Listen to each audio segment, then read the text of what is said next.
নমস্কার। আজকে আমরা পলাশ ফুল বানানো শিখব। প্রথমেই ক্লেটাকে খুব ভালো করে মেখে নিতে হবে হার্ডনার এবং রেজিনকে একসাথে। এবারে আমরা একটি ফুলের পাপড়ির অংশ বা পাতার মতো করে খালি মাথার দিকটা একটু চোখা করে নিতে হবে। এরপরে আঙ্গুলের সাহায্যে সুন্দর করে চারদিকটা সমান করে দিতে হবে এবং চারপাশটা একটু উঁচু করে রাখতে হবে। এবার একটু যেহেতু বোর্ডের ওপর রাখছি ক্লেটা যাতে লেগে না যায় তাই একটু পাউডার মাখিয়ে নেওয়া হলো। এবার হাতের সাহায্যে আবার সেই মাথার দিকটা একটু তীক্ষ্ণ করে নেব।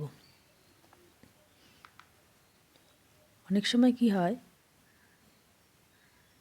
যদি কোনো টেক্সচার না থাকে রঙটা বসতে একটু অন্যরকম লাগে, তাই টেক্সচার দিলে যে কোনো জিনিসই খুব ভালো লাগে দেখতে। সেই কারণেই স্ক্রাবারটা দিয়ে আমরা একটু টেক্সচার দিয়ে করে নিলাম। এবার বাকি যে ক্লে আছে সেই অংশটা দিয়ে আমরা দুটো পলাশ ফুলের দুটো পাপড়ি বানিয়ে নেব। পাপড়ি বানানোর জন্য হাতের সাহায্যে আগে ক্লেটাকে খুব পাতলা করে নিতে হবে। তারপরে ঠিক একটি ফুলের পাপড়ি যেমন হয় সেইভাবে এটাকে তৈরি করতে হবে। তৈরি করে নিয়ে আগে আমরা একটু বসিয়ে দেখে নেব যে পলাশ ফুলের যে বেসটা তার সাথে ঠিকঠাক যাচ্ছে কিনা। এবার এটারও মধ্যেও টেক্সচার করে নেব, তাহলে রং করার সময় দেখতে খুব সুন্দর লাগে।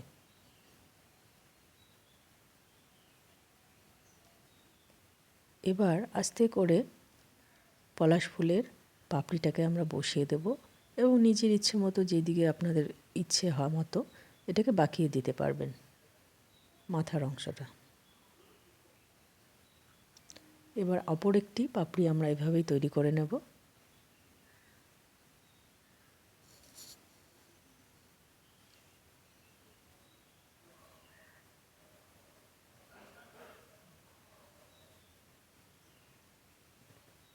ঠিক যেভাবে আগের পাপড়িটা তৈরি করেছি সেইভাবেই আমরা অপর পাপড়িটি তৈরি করে নেব এবং টেক্সচার ম্যাট দিয়ে সুন্দর করে টেক্সচার করে নেব পাপড়িটার গায়ে।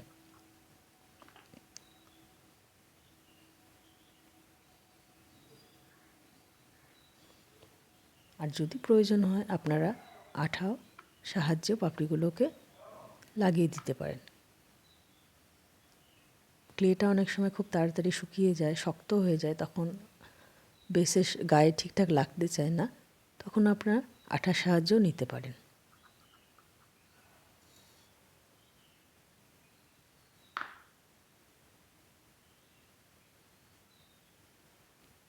এবার জিনিসগুলো একটু ঠিকঠাক করে নেব পলাশ ফুলটা যাতে দেখতে সুন্দর লাগে এবং এই টুলসের সাহায্যে নিচের পাপড়িগুলো যেখানে লাগালাম তার নিচের অংশগুলো যাতে বেসের সাথে অ্যাটাচ হয়ে যায় তার জন্য টুলসটা ব্যবহার করব।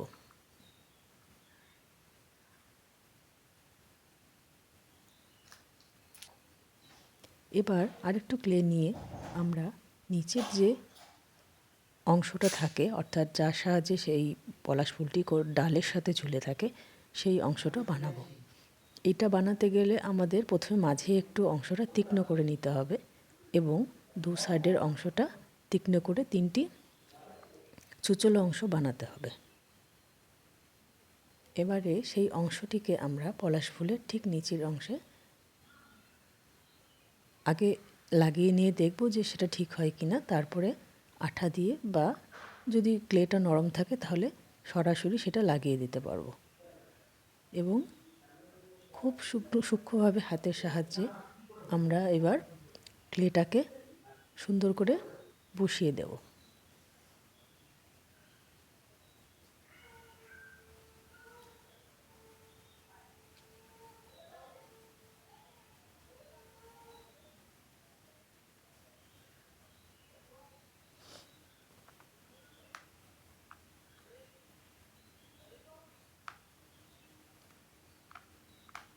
এবারে এই অংশটাকেও আমরা টেক্সচার শিট দিয়ে টেক্সচার দিয়ে দেবো যাতে রং করার সময় জিনিসটা আরও সুন্দরভাবে ফুটে ওঠে।